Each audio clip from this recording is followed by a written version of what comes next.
Let's Get Together by Isaac Asimov. A kind of peace had endured for a century, and people had forgotten what anything else was like. They would scarcely have known how to react had they discovered that a kind of war had finally come. Certainly, Elias Lynn, chief of the Bureau of Robotics, wasn't sure how he ought to react when he finally found out. The Bureau of Robotics was headquartered in Cheyenne, in line with the century-old trend toward decentralization, and Lynn stared dubiously at the young security officer from Washington who had brought the news. Elias Lynn was a large man, almost charmingly homely, with pale blue eyes that bulged a bit. Men weren't usually comfortable under the stare of those eyes, but the security officer remained calm. Lynn decided that his first reaction ought to be incredulity. Hell, it was incredulity. He just didn't believe it. He eased himself back in his chair and said, "How certain is the information?" The security officer, who had introduced himself as Ralph G. Breckenridge and had presented credentials to match, had the softness of youth about him. Full lips, plump cheeks that flushed easily, and guileless eyes. His clothing was out of line with Cheyenne, but it suited a universally air-conditioned Washington, where security, despite everything, was still centered. Breckenridge flushed and said, "There's no doubt about it." "You people know all about them, I suppose," said Lynn, and was unable to keep a trace of sarcasm out of his tone. He was not particularly aware of his use of a slightly stressed pronoun in his reference to the enemy, the equivalent of capitalization in print. It was a cultural habit of this generation and the one preceding. No one said the East, or the Reds, or the Soviets, or the Russians anymore. That would have been too confusing, since some of them weren't of the East, weren't Reds, Soviets, and especially not Russians. It was much simpler to say we and they, and much more precise. Travelers had frequently reported that they did the same in reverse. Over there, they were we, in the appropriate language, and we were they. Scarcely anyone gave thought to such things anymore. It was all quite comfortable and casual. There was no hatred, even. At the beginning, it had been called a Cold War. Now it was only a game. Almost a good-natured game, with unspoken rules and a kind of decency about it. Lynn said abruptly, "Why should they want to disturb the situation?" He rose and stood staring at a wall map of the world, split into two regions with faint edgings of color. An irregular portion on the left of the map was edged in a mild green. A smaller, but just as irregular portion on the right of the map was bordered in a washed-out pink. We and they. The map hadn't changed much in a century. The loss of Formosa and the gain of East Germany some 80 years before had been the last territorial switch of importance. There had been another change, though. That was significant enough, and that was in the colors. 2 generations before, their territory had been a brooding bloody red, ours a pure and undefiled white. Now there was a neutrality about the colors. Lynn had seen their maps, and it was the same on their side. "They wouldn't do it," he said.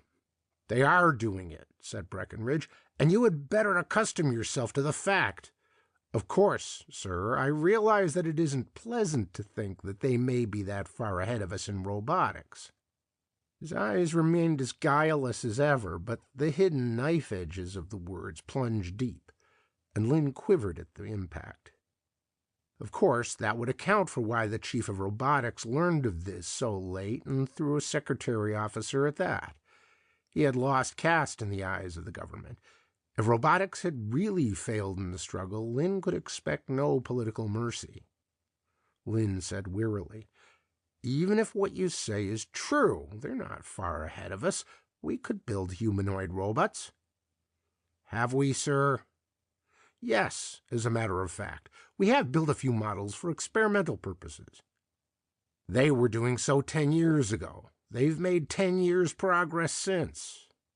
Lin was disturbed. He wondered if his incredulity concerning the whole business were really the result of wounded pride and fear for his job and reputation.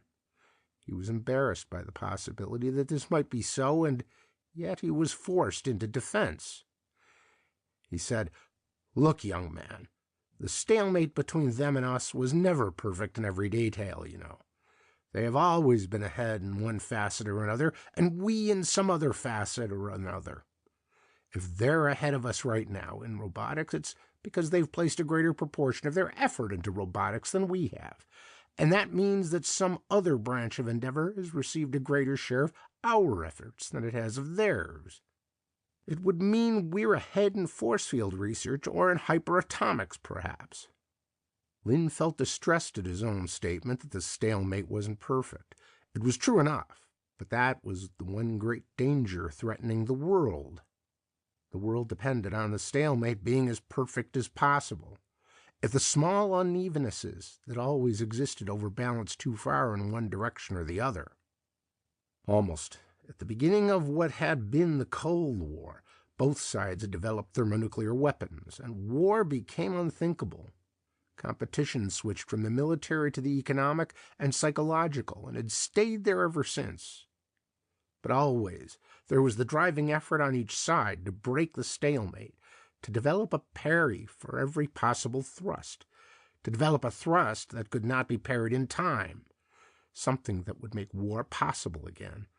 And that was not because either side wanted war so desperately, but because both were afraid that the other side would make the crucial discovery first. For 100 years each side had kept the struggle even, and in the process peace had been maintained for 100 years, while as byproducts of the continuously intensive research, force fields had been produced, and solar energy, and insect controls, and robots. Each side was making a beginning in the understanding of mentalics, which was the name given to the biochemistry and biophysics of thought. Each side had its outposts on the moon and on Mars. Mankind was advancing in giant strides under forced draft. It was even necessary for both sides to be as decent and humane as possible among themselves, lest through cruelty and tyranny friends be made for the other side. It couldn't be that the stalemate would now be broken and that there would be war. Lin said, "I want to consult one of my men. I want his opinion." "Is he trustworthy?" Lin looked disgusted. "Good Lord, what man in robotics has not been investigated and cleared to death by your people? Yes, I vouch for him. If you can't trust a man like Humphrey Carl Laszlo, then we're in no position to face the kind of attack you say they are launching, no matter what else we do." "I've heard of Laszlo," said Breckenridge. "Good. Does he pass?" "Yes." "Then I'll have him in and we'll find out what he thinks about the possibility that robots could invade the USA." "Not exactly," said Breckenridge softly. "You still don't accept the full truth. Find out what he thinks about the fact that robots have already invaded the USA." Laszlo was the grandson of a Hungarian who had broken through what had been called the Iron Curtain, and he had a comfortable above-suspicion feeling about himself because of it. He was thick-set and balding, with a pugnacious look graven forever on his snub face, but his accent was clear Harvard, and he was almost excessively soft-spoken. To Lin, who was conscious that after years of administration he was no longer expert in the various phases of modern robotics, Laszlo was a comforting receptacle for complete knowledge. Lin felt better because of the man's mere presence. Lin said, "What do you think?" A scowl twisted Laszlo's face ferociously. "That they're that far ahead of us. Completely incredible. It would mean they've produced humanoids that could not be told from humans at close quarters. It would mean a considerable advance in robomentalics." "You're personally involved," said Breckenridge coldly. "Leaving professional pride out of account, exactly why is it impossible that they be ahead of us?" Laszlo shrugged. "I assure you that I'm well acquainted with their literature on robotics. I know approximately where they are." "You know approximately where they want you to think they are. is what you really mean, corrected Breckenridge. Have you ever visited the other side? I haven't, said Laszlo, shortly. Nor you, Dr. Lynn? Lynn said, No, I haven't either.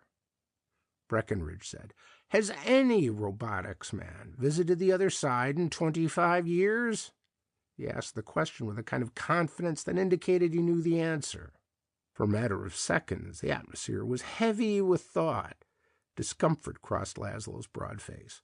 He said, As a matter of fact, they haven't held any conferences on robotics in a long time. In 25 years, said Breckenridge. Isn't that significant? Maybe, said Laszlo reluctantly. Something else bothers me, though. None of them have ever come to our conferences on robotics. None that I can remember. Were they invited? Asked Breckenridge. Lynn, staring and worried, interposed quickly. Of course. Breckenridge said, Do they refuse attendance to any other types of scientific conferences we hold? I don't know, said Laszlo. He was pacing the floor now. I haven't heard of any cases. Have you, Chief? No, said Lynn. Breckenridge said, Wouldn't you say it was as though they didn't want to be put in the position of having to return any such invitation, or as though they were afraid one of their men might talk too much? That was exactly how it seemed, and Lynn felt a helpless conviction that Security's story was true after all steal over him. Why else had there been no contact between sides on robotics? There had been a cross-fertilizing trickle of researchers moving in both directions on a strictly one-for-one basis for years, dating back to the days of Eisenhower and Khrushchev. There were a great many good motives for that. An honest appreciation of the supranational character of science, impulses of friendliness that are hard to wipe out completely in the individual human being, the desire to be exposed to a fresh and interesting outlook, and to have your own slightly stale notions greeted by others as fresh and interesting. The governments themselves were anxious that this continue. There was always the obvious thought that by learning all you could and telling as little as you could, your own side would gain by the exchange. But not in the case of robotics. Not there. Such a little thing to carry conviction, and a thing, moreover, they had known all along, Lynn thought darkly. We've taken the complacent way out. Because the other side had done nothing publicly on robotics. It had been tempting to sit back smugly and be comfortable in the assurance of superiority. Why hadn't it seemed possible, even likely, that they were hiding superior cards, a trump hand for the proper time? Laszlo said shakenly, What do we do? It was obvious that the same line of thought had carried the same conviction to him. Do? Parroted Lynn. It was hard to think right now of anything but of the complete horror that came with conviction. There were 10 humanoid robots, somewhere in the United States, each one carrying a fragment of a TC bomb. TC. The race for sheer horror and bombery had ended there. TC. Total conversion. The sun was no longer a synonym one could use. Total conversion made the sun a penny candle. 10 humanoids, each completely harmless in separation, could, by the simple act of coming together, exceed critical mass and... Lynn rose to his feet heavily. The dark pouches under his eyes, which ordinarily lent his ugly face a look of savage foreboding, more prominent than ever. It's going to be up to us to figure out ways and means of telling a humanoid from a human, and then finding the humanoids. How quickly? Muttered Laszlo. Not later than 5 minutes before they get together, barked Lynn, and I don't know when that will be. Breckenridge nodded. I'm glad you're with us now, sir. I'm to bring you back to Washington for conference, you know. Lynn raised his eyebrows. All right. He wondered if, had he delayed longer in being convinced, he might not have been replaced forthwith, if some other chief of the Bureau of Robotics might not be conferring in Washington. He suddenly wished earnestly that exactly that had come to pass. The first presidential assistant was there, the Secretary of Science, the Secretary of Security, Lynn himself, and Breckinridge, 5 of them sitting about a table in the dungeons of an underground fortress near Washington. Presidential Assistant Jeffries was an impressive man, handsome in a white-haired and just a trifle jowly fashion, solid, thoughtful, and as unobtrusive politically as a presidential assistant ought to be. He spoke incisively. There are 3 questions that face us as I see it. First, when are the humanoids going to get together? Second, where are they going to get together? Third, how do we stop them before they get together? Secretary of Science Amberley nodded convulsively at that. He had been Dean of Northwestern Engineering before his appointment. He was thin, sharp-featured, and noticeably edgy. His forefinger traced slow circles on the table. As far as when they'll get together, he said, I suppose it's definite that it won't be for some time. Why do you say that? Asked Lynn sharply. They've been in the U.S. at least a month already, so security says. Lynn turned automatically to look at Breckinridge, and Secretary of Security McAllister intercepted the glance. McAllister said, The information is reliable. Don't let Breckinridge's apparent youth fool you, Dr. Lynn. That's part of his value to us. Actually, he's 34 and has been with the department for 10 years. He has been in Moscow for nearly a year, and without him, none of this terrible danger would be known to us. As it is, we have most of the details. Not the crucial ones. McAllister of Security smiled frostily. His heavy chin and close-set eyes were well known to the public, but almost nothing else about him was. He said, We are all finitely human, Dr. Lynn. Agent Breckinridge has done a great deal. Presidential Assistant Jeffries cut in.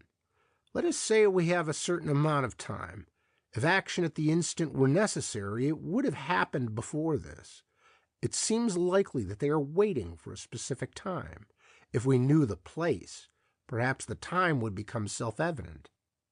If they are going to TC a target, they will want to cripple us as much as possible. So it would seem that a major city would have to be it. In any case, a major metropolis is the only target worth a TC bomb. I think there are 4 possibilities. Washington is the administrative center, New York is the financial center, and Detroit and Pittsburgh is the 2 chief industrial centers. McAllister of Security said, I vote for New York. Administration and industry have both been decentralized to the point where the destruction of any one particular city won't prevent instant retaliation. Then why New York? Asked Amberley of Science, perhaps more sharply than he intended. Finance has been decentralized as well. A question of morale. It may be they intend to destroy our will to resist, to induce surrender by the sheer horror of the first blow. The greatest destruction of human life would be in the New York metropolitan area. Pretty cold-blooded, muttered Lynn. I know, said McAllister of Security, but they're capable of it. If they thought it would mean final victory at a stroke, wouldn't we? Presidential Assistant Jeffries brushed back his white hair. Let's assume the worst. Let's assume that New York will be destroyed sometime during the winter, preferably immediately after a serious blizzard when communications are at their worst, and the disruption of utilities and food supplies in fringe areas will be most serious in their effect. Now, how do we stop them? Amberley of Science could only say, finding 10 men and 220 million is an awfully small needle in an awfully large haystack. Jeffries shook his head. You have it wrong. 10 humanoids among 220 million humans. No difference, said Amberley of Science. We don't know that a humanoid can be differentiated from a human at sight. Probably not. He looked at Lynn. They all did. Lynn said heavily, We in Cheyenne couldn't make one that would pass as human in the daylight. But they can, said McAllister of Security, and not only physically. We're sure of that. They've advanced mentalic procedures to the point where they can reel off the microelectronic pattern of the brain and focus it on the positronic pathways of the robot. Lynn stared. Are you implying that they can create the replica of a human being complete with personality and memory? I do. Of specific human beings? That's right. Is this also based on Agent Breckenridge's findings? Yes. The evidence can't be disputed. Lynn bent his head in thought for a moment. Then he said, the 10 men in the United States are not men but humanoids. But the originals would have had to be available to them. They couldn't be Orientals, who would be too easy to spot, so they would have to be East Europeans. How would they be introduced into this country, then? With the radar network over the entire world border as tight as a drum, how could they introduce any individual, human or humanoid, without our knowing it? McAllister of Security said, it can be done. There are certain legitimate seepages across the border. Businessmen, pilots, even tourists. They're watched, of course, on both sides. Still, 10 of them might have been kidnapped and used as models for humanoids. The humanoids would then be sent back in their place. Since we wouldn't expect such a substitution, it would pass us by. If they were Americans to begin with, there would be no difficulty in their getting into this country. It's as simple as that. And even their friends and family could not tell the difference? We must assume so. Believe me, we've been waiting for any report that might imply sudden attacks of amnesia or troublesome changes in personality. We've checked on thousands. Amberley of Science stared at his fingertips. I think ordinary measures won't work. The attack must come from the Bureau of Robotics, and I depend on the chief of that bureau. Again, eyes turned sharply, expectantly on Lynn. Lynn felt bitterness rise. It seemed to him that this was what the conference came to, and was intended for. Nothing that had been said had not been said before. He was sure of that. There was no solution to the problem, no pregnant suggestion. It was a device for the record, a device on the part of men who gravely feared defeat and who wished the responsibility for it placed clearly and unequivocally on someone else. And yet there was justice in it. It was in robotics that we had fallen short. And Lynn was not Lynn merely. He was Lynn of robotics, and the responsibility had to be his. He said, I will do what I can do. He spent a wakeful night, and there was a haggardness about both body and soul when he sought and attained another interview with Presidential Assistant Jeffries the next morning. Breckenridge was there, and though Lynn would have preferred a private conference, he could see the justice in the situation. It was obvious that Breckenridge had attained enormous influence with the government as a result of his successful intelligence work. Well, why not? Lynn said, Sir, I am considering the possibility that we are hopping uselessly to enemy piping. In what way? I'm sure that however impatient the public may grow at times, and however legislators sometimes find it expedient to talk, the government at least recognizes the world's stalemate to be beneficial. They must recognize it also. 10 humanoids with 1 TC bomb is a trivial way of breaking the stalemate. The destruction of 15 million human beings is scarcely trivial. It is from the world power standpoint. It would not so demoralize us as to make us surrender, or so cripple us as to convince us we could not win. There would just be the same old planetary death war that both sides have avoided so long and so successfully, and all they would have accomplished is to force us to fight -1 city. It's not enough. What do you suggest? Said Jeffries coldly. That they do not have 10 humanoids in our country? That there is not a TC bomb waiting to get together? I'll agree that those things are here, but perhaps for some reason greater than just midwinter bomb madness. Such as? It may be that the physical destruction resulting from the humanoids getting together is not the worst thing that can happen to us. What about the moral and intellectual destruction that comes of their being here at all? With all due respect, Agent Breckenridge, what if they intended for us to find out about the humanoids? What if the humanoids are never supposed to get together, but merely to remain separate in order to give us something to worry about? Why? Tell me this. What measures have already been taken against the humanoids? I suppose that security is going through the files of all citizens who have ever been across the border or close enough to it to make kidnapping possible. I know, since McAllister mentioned yesterday, that they are following up suspicious psychiatric cases. What else? Jeffries said, small X-ray devices are being installed in key places in the large cities, and the mass arenas, for instance, where 10 humanoids might slip in among 100,000 spectators of a football game or an air polo match? Exactly. And concert halls and churches? We must start somewhere. We can't do it all at once. Particularly when panic must be avoided, said Lynn. Isn't that so? It wouldn't do to have the public realize that at any unpredictable moment, some unpredictable city and its human contents would suddenly cease to exist. I suppose that's obvious. What are you driving at? Lynn said strenuously that a growing fraction of our national effort will be diverted entirely into the nasty problem of what Amberley called finding a very small needle in a very large haystack. We'll be chasing our tails madly while they increase their research lead to the point where we find we can no longer catch up, when we must surrender without the chance even of snapping our fingers in retaliation. Consider further that this news will leak out as more and more people become involved in our countermeasures and more people begin to guess what we're doing. Then what? The panic might do us more harm than any one TC bomb. The presidential assistant said irritably, In heaven's name, man, what do you suggest we do then? Nothing, said Lynn. Call their bluff. Live as we have lived and gamble that they won't dare break the stalemate for the sake of a one-bomb head start. Impossible, said Jeffries. Completely impossible. The welfare of all of us is very largely in my hands, and doing nothing is the one thing I cannot do.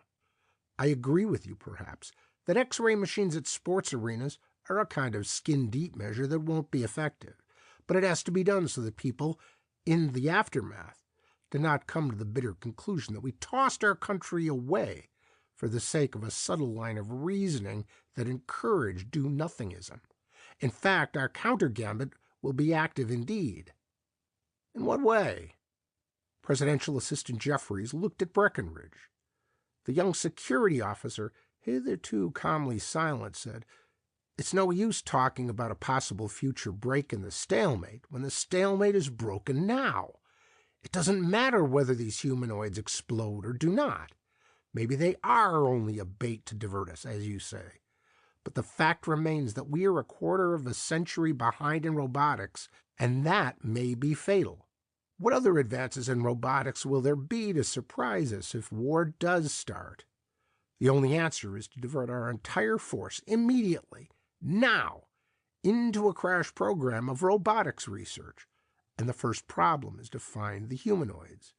Call it an exercise in robotics, if you will, or call it the prevention of the death of 15 million men, women, and children.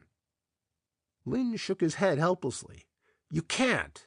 You'd be playing into their hands. They want us lured into the one blind alley while they're free to advance in all other directions. Jeffries said impatiently, That's your guess. Breckenridge has made his suggestion through channels and the government has approved. And we will begin with an all-science conference. All science? Breckenridge said, We have listed every important scientist of every branch of natural science. They'll all be at Cheyenne. There will be only one point on the agenda, how to advance robotics.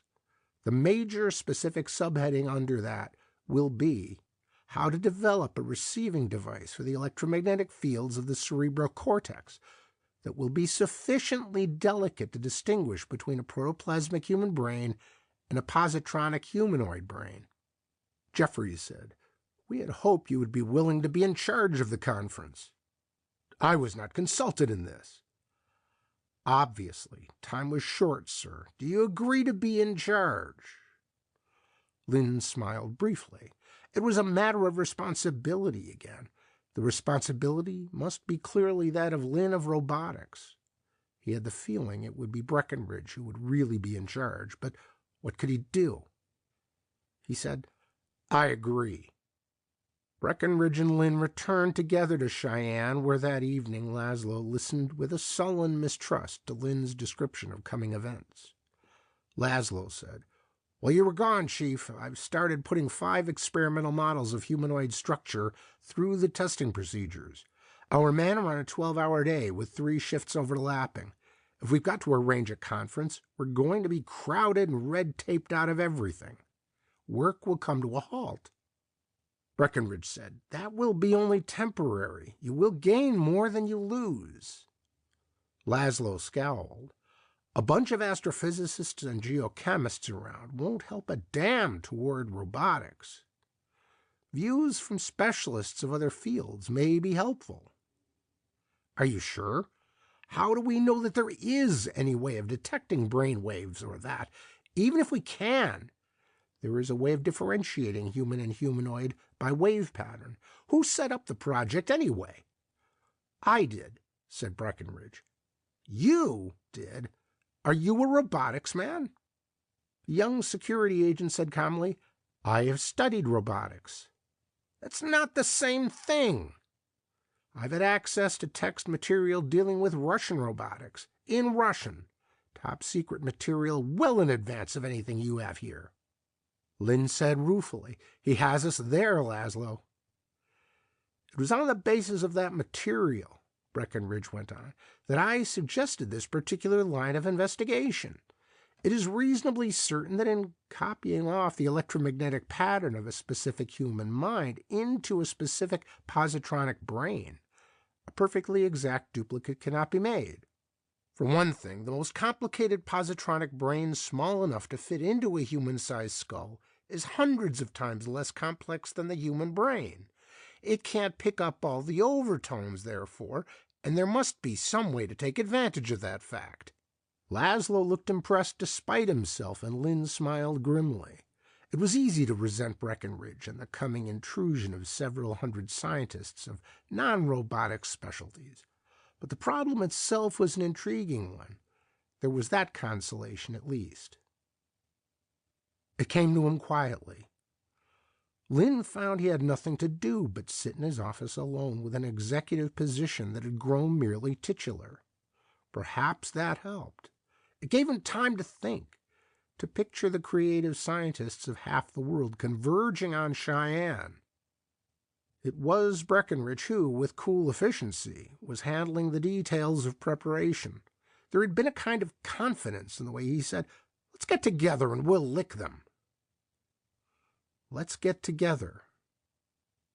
It came to Lynn so quietly that anyone watching Lynn at that moment might have seen his eyes blink slowly twice, but surely nothing more.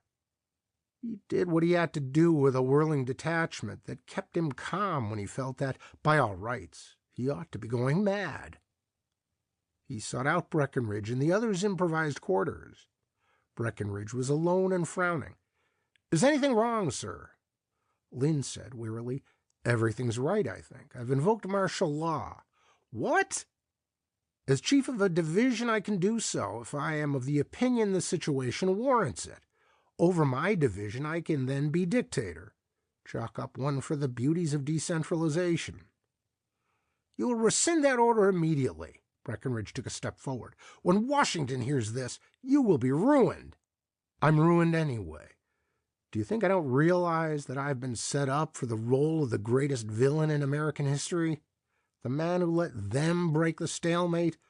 I have nothing to lose, and perhaps a great deal to gain." He laughed a little wildly. "What a target the division of robotics will be, eh, Breckenridge? Only a few thousand men to be killed by a TC bomb capable of wiping out 300 square miles in 1 microsecond. But 500 of those men will be our greatest scientists. We would be in the peculiar position of having to fight a war with our brains shot out, or surrendering. I think we'd surrender." "But this is impossible, Lynn. Do you hear me? Do you understand? How could the humanoids pass our security provisions? How could they get together?" "But they are getting together. We're helping them to do so. We're ordering them to do so. Our scientists visit the other side, Breckenridge. They visit them regularly. You made a point of how strange it was that no one in robotics did. Well, 10 of those scientists are still there, and in their place, 10 humanoids are converging on Cheyenne. That's a ridiculous guess. I think it's a good one, Breckenridge, but it wouldn't work unless we knew humanoids were in America, so that we would call the conference in the first place. Quite a coincidence that you brought the news of the humanoids and suggested the conference and suggested the agenda and are running the show and know exactly which scientists were invited. Did you make sure the right 10 were included? Dr. Lynn, cried Breckenridge in outrage. He poised to rush forward. Lynn said, Don't move, I've got a blaster here. We'll just wait for the scientists to get here one by one. One by one, we'll x-ray them. One by one, we'll monitor them for radioactivity. No two will get together without being checked. And if all 500 are clear, I'll give you my blaster and surrender to you. Only I think we'll find the 10 humanoids. Sit down, Breckenridge. They both sat. Lynn said, We wait. When I'm tired, Laszlo will spell me. We wait. Professor Manuelo Jimenez of the Institute of Higher Studies of Buenos Aires exploded while the stratospheric jet on which he traveled was 3 miles above the Amazon Valley. It was a simple chemical explosion, but it was enough to destroy the plane. Dr. Hermann Leibowitz of MIT exploded in a monorail, killing 20 people and injuring 100 others. In similar manner, Dr. Auguste Marin of the Institut Nucléonique of Montreal and 7 others died at various stages of their journey to Cheyenne. Laszlo hurtled in, pale-faced and stammering with the first news of it. It had only been 2 hours that Lynn had sat there facing Breckenridge, blaster in hand. Laszlo said, I thought you were nuts, Chief, but you were right. They were humanoids. They had to be. He turned to stare with hate-filled eyes at Breckenridge. Only they were warned. He warned them, and now there won't be one left intact, not one to study. God! Cried Lynn, and in a frenzy of haste thrust his blaster out toward Breckenridge and fired. The security man's neck vanished. The torso fell. The head dropped, thudded against the floor, and rolled crookedly. Lynn moaned. I don't understand. I thought he was a traitor. Nothing more. And Laszlo stood immobile, mouth open, for the moment incapable of speech. Lynn said wildly, Sure, he warned them, but how could he do so while sitting in that chair unless he were equipped with built-in radio transmission? Don't you see it? Breckenridge had been in Moscow. The real Breckenridge is still there. Oh, my God, there were 11 of them. Laszlo managed a hoarse squeak. Why didn't he explode? He was hanging on, I suppose, to make sure the others had received his message and were safely destroyed. Lord, Lord, when you brought the news and I realized the truth, I couldn't shoot fast enough. God knows by how few seconds I may have beaten him to it. Laszlo said shakily, At least we'll have one to study. He bent and put his fingers on the sticky fluid trickling out of the mangled remains at the neck end of the headless body. Not blood, but high-grade machine oil. End of Let's Get Together by Isaac Asimov.